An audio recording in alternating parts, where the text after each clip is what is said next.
Welcome back to Watch the Bookerman and to episode number 24 of Paul Heyman's TNA 2010. This is the post-sacrifice episode of TNA Impact, and I always look forward to these post-pay-per-view episodes, particularly actually this one, not only because it starts the road to Slammiversary, that final 4-week build, but also because I think Sacrifice, not only was it the best show I've booked in terms of in-game ratings, I think it's my favourite show of this series so far. Perhaps that first episode, the 3-hour Impact special, that also was, I enjoyed that one. This is a show I've been really looking forward to. The build to Slammiversary officially starts tonight, and I think it's going to be another really strong episode of TNA Impact. Following the eventful night that was Sacrifice 2010, so much happened on that crazy night, and we just begin with footage of various members of the TNA roster arriving at the Impact Zone. These include the World Heavyweight Champion Kurt Angle, number one contender Bobby Lashley, all three members of Bad Influence, the two new champions, Jay Lethal, the Global Champion, and Roderick Strong, the X Division Champion, and as Maro and Taz introduce the show and put across that the build to Slammiversary begins tonight, we've got all hands on deck, and that's put across by even AJ Styles being there, the last person shown entering the building.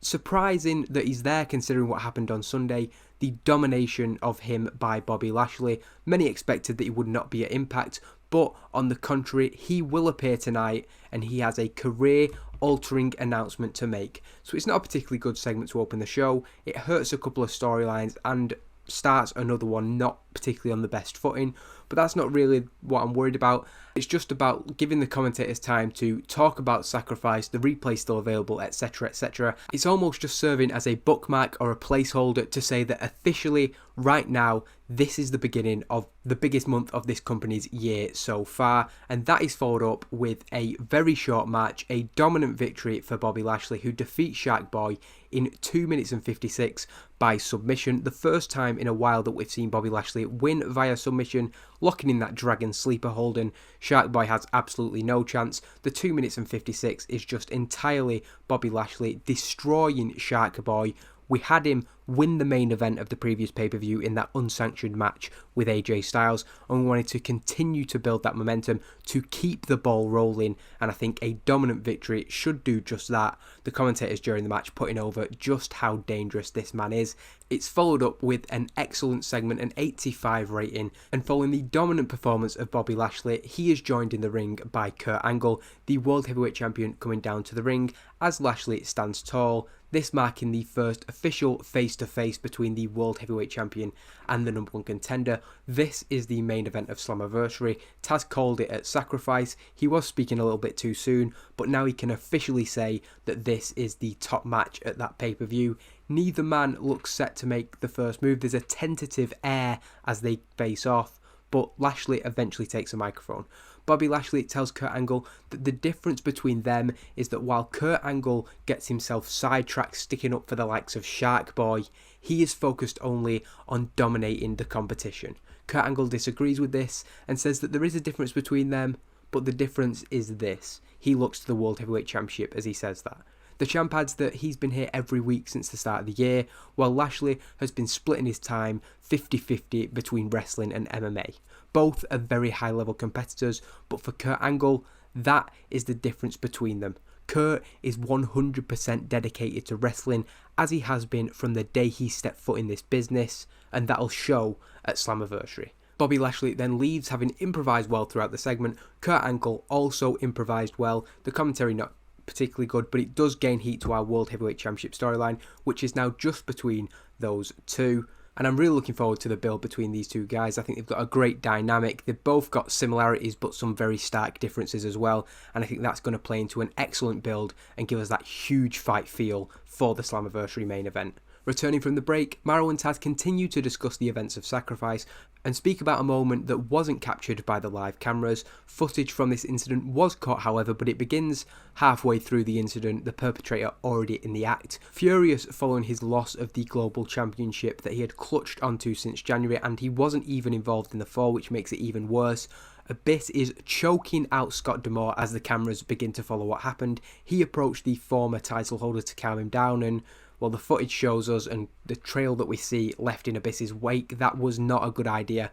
Anybody could have told Scott D'Amore that wasn't a good idea. He was just trying to do his job, but nonetheless, he was choked by the huge hand of Abyss. Scott D'Amore suffered a serious injury to his throat as a result of the assault. He's not at work today, and as a result of this, action has been taken. Abyss will be suspended for 28 days, effective from Sunday night's pay-per-view. Also, he will not receive his scheduled standard rematch for the Global Championship, and we'll see how that develops when Abyss is back from this suspension, perhaps debuting with a new gimmick, because as we see, his current one is getting stale, but it does advance the who will stop the monster. Technically, Jay Lethal did, if you look at it one way, he took the Global Championship from him, but on the other hand, Abyss was not pinned, was not submitted, so there's contention there at the very least. In the back, Jay Lethal is then shown holding the TNA Global Championship, speaking of that title, when he is approached by Bad Influence. Christopher Daniels, Frankie Kazarian and Matt Morgan. We've given Daniels and Kazarian their first names back. It was either drop Matt from Matt Morgan and just call them Daniels, Kazarian and Morgan, or add their first names back. Morgan doesn't sound good as a wrestling name, I don't think. So we've got Christopher Daniels, Frankie Kazarian and Matt Morgan. A minor point, but we've given them their first names back. More importantly, they are looking to bully Jay Lethal in the back, saying that his victory at Sacrifice was a fluke. Of course, Morgan was the other guy involved in that triple threat, so with Abyss out of the picture, that seems to be the focus for Jay Lethal. Lethal looks willing to prove otherwise, and Morgan steps forward, the two of them potentially getting involved in a singles match down the line, but Daniels places his hand on the chest of the Blueprint to try and calm him down. Daniels says that Lethal is a little fish, and Bad Influence are focused on the whole pond. Christopher Daniels says that the Global Championship will look insignificant compared to what they have planned for TNA, and the next stage of that begins tonight.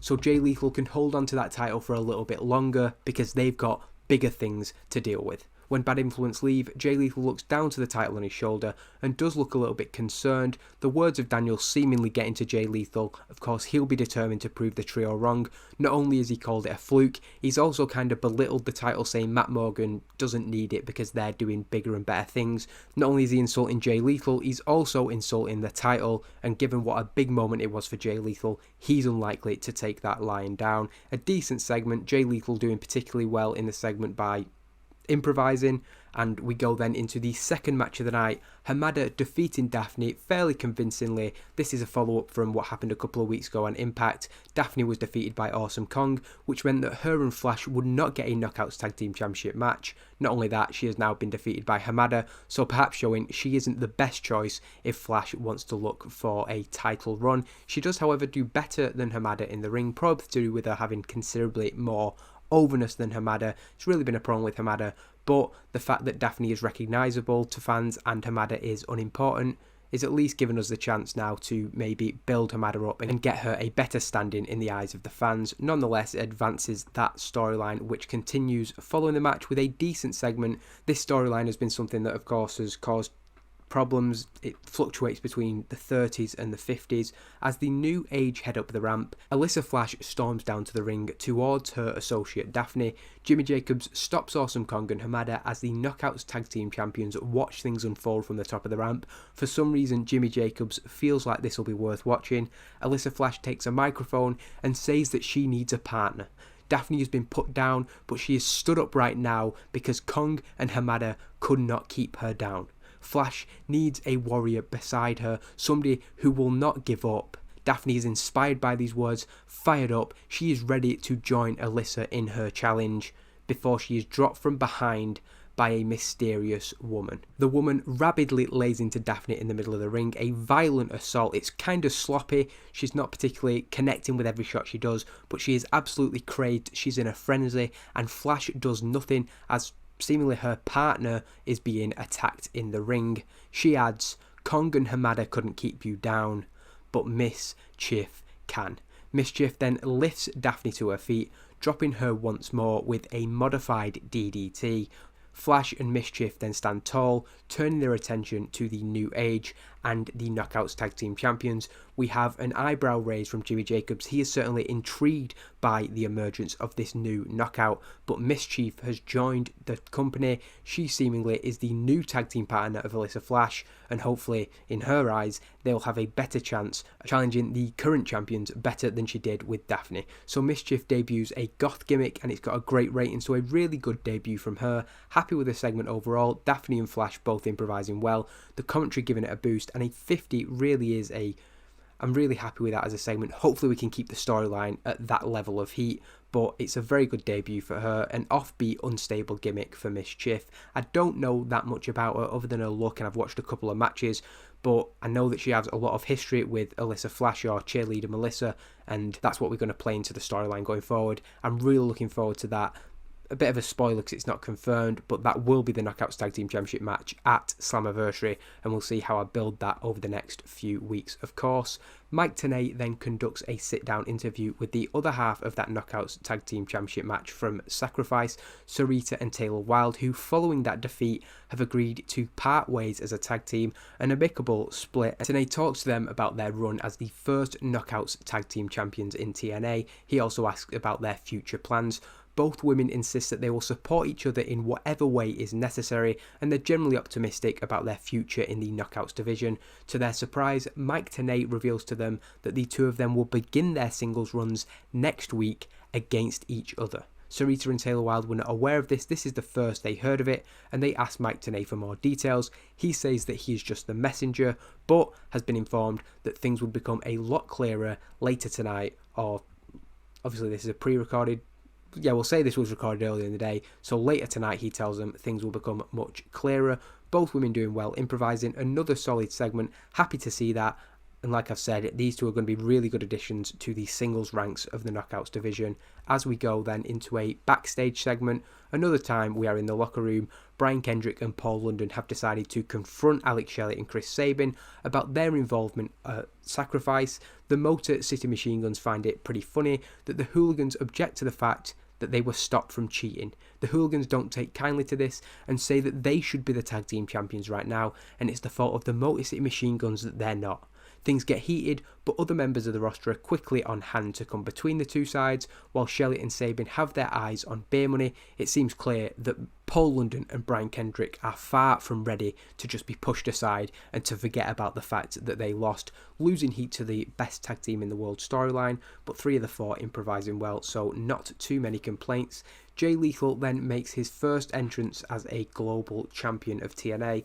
Not a very good segment, and he is in high spirits as he takes a microphone from ringside. Jay Lethal, of course, would take the time to slap hands with fans and all that. He's very much a wholesome babyface, and he puts over Sacrifice as one of the greatest nights of his life. But he admits that some of the things he's heard in the back over the last few days has put a dampener on his achievement. He's not going to underplay the fact that he won that title and he earned that title, but he wonders if those guys in the locker room are right.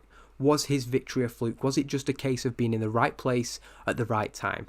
Tonight, he was given time to talk about his victory by Paul Heyman, but instead, he called in a favour. Putting the global championship to one side, he says that he just wants to prove his ability to anybody in the roster. It's not about championships, it's just about proving who the better man is, right here, tonight, in the Impact Zone. His call out is answered by the other new champion, the guy who beat Kazarian at Sacrifice, Roderick Strong, and he comes down with the X Division Championship, the two men comparing their prizes. Lethal wonders if Strong wants to go non-title but champion v champion, but Roddy says that having just won the title himself, he's got other priorities. He does know somebody though who will give Jay Lethal a challenge he desires, someone who he's faced and who he knows full well is capable of beating anybody. Kazuchika Okada. So unfortunately, like I said, not a very good segment, particularly with Roderick Strong struggling without a script. The new champion storyline advancing but losing heat as we go into the third match of the night, and it's a decent reaction but subpar wrestling. That silly note again, and Kazuchika Okada picks up a shocking victory over Jay Lethal. The story of the match is that Jay Lethal looks to be in control. It looks like he's going to secure the victory.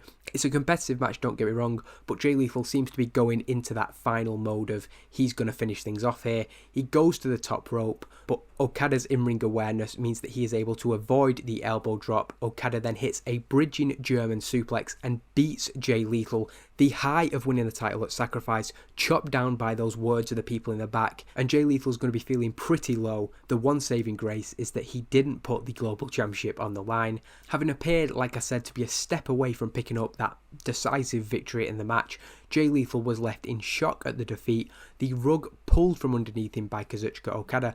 Going into this match, or going into Jay Lethal's first match as Global Champion, you'd expect an exhibition where he might be given a bit of a test, but he comes out on top and raises the championship, stands tall to end the hour.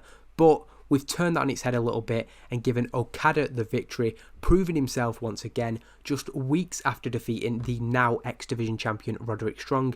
The young lion from New Japan Pro Wrestling has raised fresh questions over Jay Lethal. That wasn't his intention, he just wanted a high level match, but while he can have no gripes with how Okada beat him, the defeat is clearly a huge confidence knocker for Jay Lethal. He's shaking his head, he's in complete disbelief, and you can see just how personally he's feeling this. We've built Jay Lethal up, we've given him his moment, and now we're putting him right back down there, hopefully building some more sympathy with him. People might not agree with this. I can certainly see the criticism of the booking because he's just won a title. We've just said you should care about this guy and he's a good wrestler, and then we have him lose. But it is to somebody who has been pretty protected since they came to company. Okada yet to be pinned or submitted in TNA. Just days after his breakout, legitimising moment at Sacrifice though, Jay Lethal falls to defeat at Impact. Another poor segment. This storyline really hasn't got off to the best standing, but hopefully over the next few weeks it can improve as we move towards what will be a match at Slammiversary. Closing out the first hour of TNA Impact, a video package airs which promotes that pay-per-view that I've been talking about all the way through this show, Slammiversary, in just 4 weeks time. It's put over as one of the big 2 shows of the year.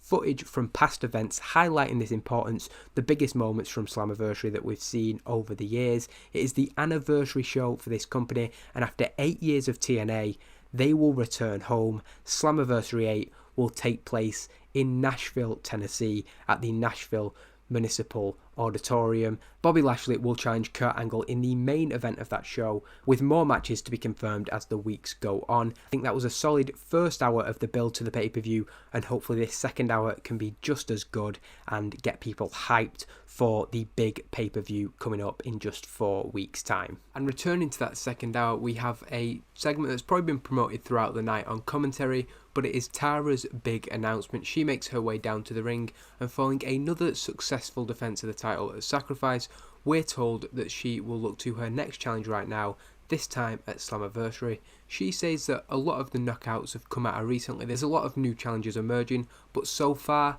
nobody has beaten her. Personal differences aside, everybody she has shared the ring with has been a worthy contender, but at Slammiversary the whole division needs to take it up a gear. At Sacrifice, she was told that the Queen of Wrestling is coming, but Sarah Del Rey isn't the only woman who sees herself as a queen in that locker room. However, as the Knockouts champion, at this moment, Tara is the Queen of the Mountain. Any woman looking to take her crown will have the opportunity to prove themselves as the figurehead of this division at the biggest show of the year, as Tara defends the title in the first ever Queen of the Mountain ladder match. So this is obviously the female version of a King of the Mountain match, very much synonymous with Jeff Jarrett. It's a reverse ladder match with penalty boxes, or always has been. I think I'm probably going to get rid of the reverse ladder aspect of it. I think it's silly that to win a title you take it and hang it up and then you take it back off and you're the champion. It's different for the sake of being different, and I don't really see much point in that. So we'll probably keep the penalty boxes because I think that's a nice little twist on the regular multi-person ladder match. I think it'll just be a standard ladder match in terms of the first person to pull the title down is the victor. We then go into the first qualifying match for the Queen of the Mountain, and Lacey and Madison Rayne have had issues recently. They seem to be allies, but then quickly it became clear that Madison Rayne wanted nothing to do with Lacey Von Erich. Madison Rayne picks up the victory, as you would expect, with a reverse STO. So she is the first woman in the Queen of the Mountain match other than Tara. She called herself the Queen Bee, I think around this time in real life, so if she wins she'll certainly have a claim to taking up that moniker, but there's not much difference between them in terms of the performance, and it is a fairly poor match that cools the crowd. Brooke at ringside with Lacey Von Erich, Madison Rayne, who was quite vicious in the match and made it clear that that face turn that we were preparing probably isn't going to happen now. She turned her back on Lacey Von Erich, or told us she wanted nothing to do with her a few weeks ago, and that continues as she stands tall in the ring, confirmed to be the first challenger in that match. While she celebrates her victory, we're informed that that match between Taylor Wilde and Sarita, which was announced earlier, the reason for that match, which is scheduled next week, is because the winner will also advance to the Knockouts Championship match at Slammiversary. At Sacrifice, Sarita and Taylor Wilde amicably split as a tag team. They will no longer work together, and next week we'll find out who the better competitor is, and they will get their place in the Queen of the Mountain. We then get a follow-up to the segment last week, D'Angelo Dinero speaking down to Homicide and trying to give him a little bit of perspective on how his career is going, and Homicide is shown in the back now, trying to make a call to Mr. Anderson, who we've also yet to see on tonight's show. Homicide is pissed off because he can't get through to him, and basically the story is that Homicide has been ignored by Mr. Anderson. He brought him in to sort of kidnap, abduct, tie up and beat up Kurt Angle, but after Kurt Angle beat Homicide in the street fight, he's not really heard from Mr. Anderson. De Niro last week said that Anderson was using Homicide, and it pretty much looks like De Niro was right. De Niro then approaches Homicide once again and asks how can't he see that he is being used. This time Homicide isn't in a reflective mood, but it's clear that De Niro's right. He tells Pope that if he says another word, he will kick his ass. Pope steps back, puts his hands up and has a smirk on his face. Homicide doesn't give a damn because he is done with this. As he says this, he packs up a bag, following Homicide on his way out of the building. The cameras see him walking, but then he goes out of his way and enters another door. We see there Hernandez is speaking with Amazing Red. They're just having a bit of a catch up. Perhaps the last we will see of Homicide. It's quite telling that he singles out his former LAX partner Hernandez, saying that you got what you wanted and I'm done with this. He's blaming Hernandez for some strange reason. The loose cannon that Homicide is, he just takes it out on everybody here. Hernandez has no idea what's going on. He shrugs it off and turns back to Amazing Red, looking a little bit bemused at what Homicide said. Obviously he doesn't know what's gone on before that for Homicide to come and tell him that he's done, but Homicide adds that you won't get anywhere hanging around with this little pussy. So harsh words for Amazing Red from Homicide there as he leaves the building, maybe for the last time. Is this the last we've seen of Homicide? It's not, spoiler, but we are probably going to take him off screen for maybe a few weeks. He might not even be back in time for Slammiversary, because I do have a different direction I want to take Homicide in. This storyline with the Pope, it doesn't have a conclusion in terms of a big match between them, but the effect that it's had on Homicide, we do see some development from him as a result of the rivalry, and D'Angelo Dinero can turn his attention to bigger things. I think that's fair to say, but it is a good segment, a 67, I think, just rated on the entertainment of Homicide and D'Angelo Dinero. Homicide improvising well, so very happy to see that. As we go into the fifth match of the night, and it is the return of the British invasion to TNA, and they actually pick up a victory over Generation Me. It's a tainted victory, it says a foreign object. I was thinking more a foot on the rope and something happening behind the referee's back that allows the two of them to double team Nick Jackson. Maybe Matt Jackson getting thrown to the outside and hitting himself on the guardrail, which leaves Nick Jackson isolated. He gives up a valiant attempt, but is unable to defeat the British invasion. Doug Williams and Brutus Magnus have been used basically as jobbers since the start of the year, and then they went off screen, so this is a good reintroduction for them, using their devious ways but also having that smug air about them that hopefully will make them hateable figures. They have great chemistry when teaming. It got the crowd hotter, and that is a pretty good match, I will say, as Doug Williams and Brutus Magnus make a successful return to TNA. The smug Brits stand tall in the ring.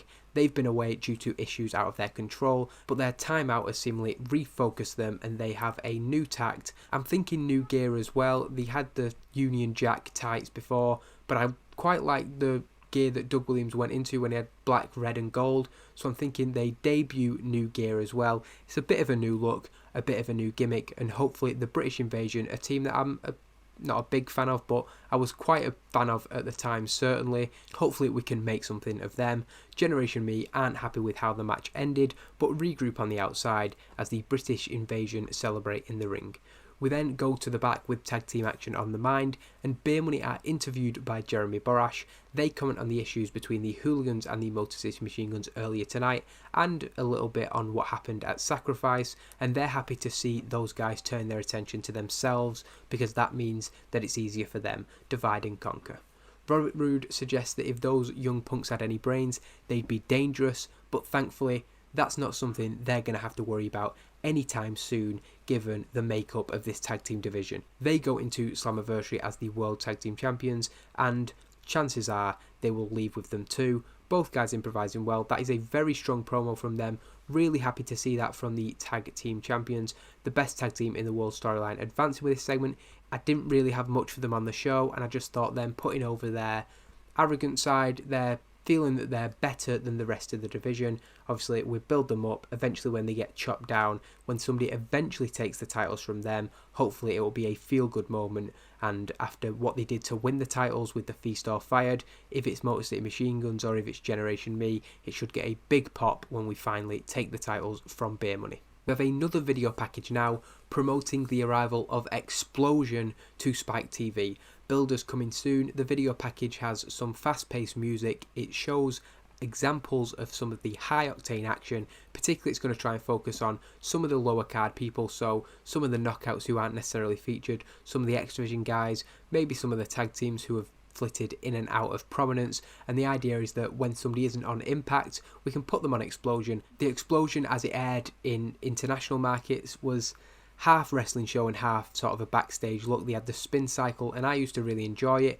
We're not going to do the spin cycle stuff. That can more be online exclusive or whatever. Doesn't exactly matter in terms of the game, but it's going to be just a standard B show, but hopefully with a particular focus on X Division and knockouts. And I'm thinking of doing like tournaments on there, so it's going to air, I think, late Saturday nights. I haven't actually signed the deal up. I just know that Spike would be willing to give us a second show, and Explosion fits that bill really well.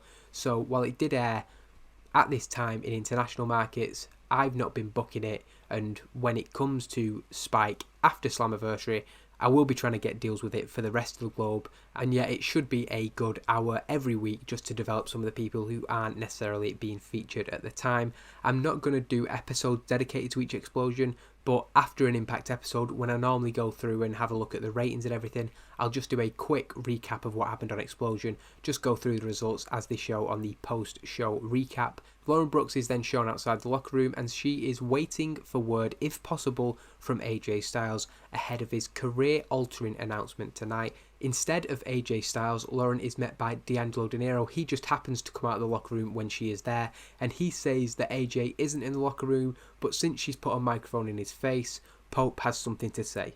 He talks about Mr. Anderson's attempts to change TNA and the fact that he isn't here tonight after getting his ass beat by Kurt Angle.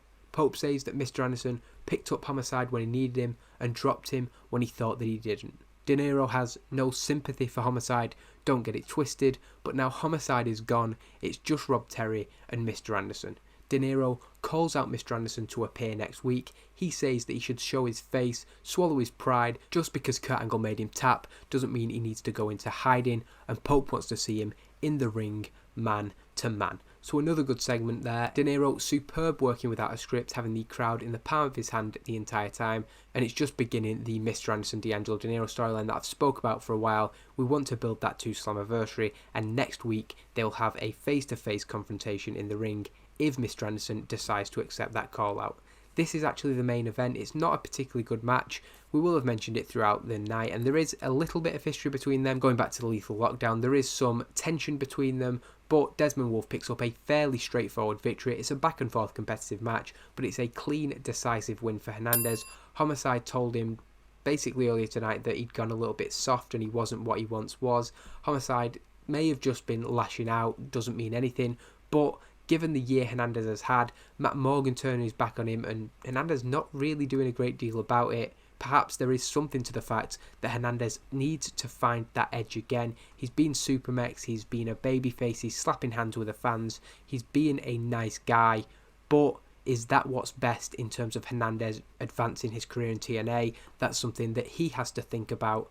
Desmond Wolfe then stands tall following his victory, celebrating on the top rope and flicking the V's at the fans in the impact zone. He then grabs a microphone from ringside and begins to sing I'm Still Standing by Elton John, mocking Jeff Hardy and the fact that he lost the last man standing match to Desmond Wolfe at Sacrifice and he isn't here tonight. However, before he can get past the first few words, he hears an unexpected reaction. This alerts Desmond Wolfe to the fact that Samoa Joe is making his way down to the ring. Without music, he wanted to sneak attack Desmond Wolfe last week on Impact. Was it 2 weeks? It feels like 2 weeks ago, but that's probably because it was so long since I put that episode out. I think it was last week on Impact. Samoa Joe was thrown from the stage by Desmond Wolfe, and he wasn't actually expected to appear tonight. His midsection is strapped up. We know that he's clearly in a lot of pain still. That was a huge spot last week when he was thrown from the stage to the ground, seriously injuring him. But the fact that Joe can't be 100% doesn't stop Wolfe from fleeing. Heading out through the crowd, Wolfe manages to escape as the commentators put over the resilience of Samoa Joe. Wolfe may have been the last man standing at Sacrifice, but tonight Samoa Joe stands tall. He missed Sacrifice, but he is very much here for the build to Slammiversary. Desmond doing a masterful job when improvising. I mean, he only sung some words to an Elton John song, but he did it well, so that's good to see. Gaining heat to what is now the Desmond Wolfe and Samoa Joe storyline. I didn't end the storyline with Jeff Hardy, I've just changed it into the Desmond Wolfe Samoa Joe one because the two did overlap over the last couple of months and it's a solid segment to continue the build to that Slammiversary match. I hope nobody minds that I'm kind of giving away Slammiversary matches before they're being confirmed. I've said that Pope Anderson's going to happen, I've said that Joe Wolfe's going to happen, but I feel like kind of the build is more what's important rather than knowing or not knowing the matches. So hopefully that's not something that bothers anybody. If it does, let me know and I'll look to avoid that type of spoiler or whatever in the future. AJ Styles then makes his way down to the ring. He is in a somber mood. It's his big announcement that we've talked about, his career-altering announcement. And when he came out, Mauro and Taz were kind of wary, concerned, what could this be about? He's had a bad couple of months. What's AJ Styles going to say that's so important and that's going to change his career? He's dressed in his street clothes and just his entire expression, he barely acknowledges the crowd. His head's pretty much down all the way through his entrance. And when he takes a microphone, he admits that in the last couple of months, the only thing that's beat him, the only thing that's cost him is himself and his own stubbornness. If he'd have tapped out to Kurt Angle, he would have lived to fight another day. And if he'd have decided not to compete last night, he might be on track to fight at Slammiversary. As it is though, he wouldn't listen to Paul Heyman, he wouldn't listen to the doctors, and he wouldn't even listen to his family. It took him getting home following Sacrifice and seeing the look on his wife's face, being unable to play with his children, to realise the mistake he'd made. AJ Styles says that he loves TNA, but right now he's got to put his family first. AJ Styles sets himself to announce a hiatus from TNA, saying that it's been a great run that he's had, but sometimes you need to take a step back and regroup. Even though it means he will miss Slammiversary, AJ Styles is willing to walk away, but he's cut off by bad influence.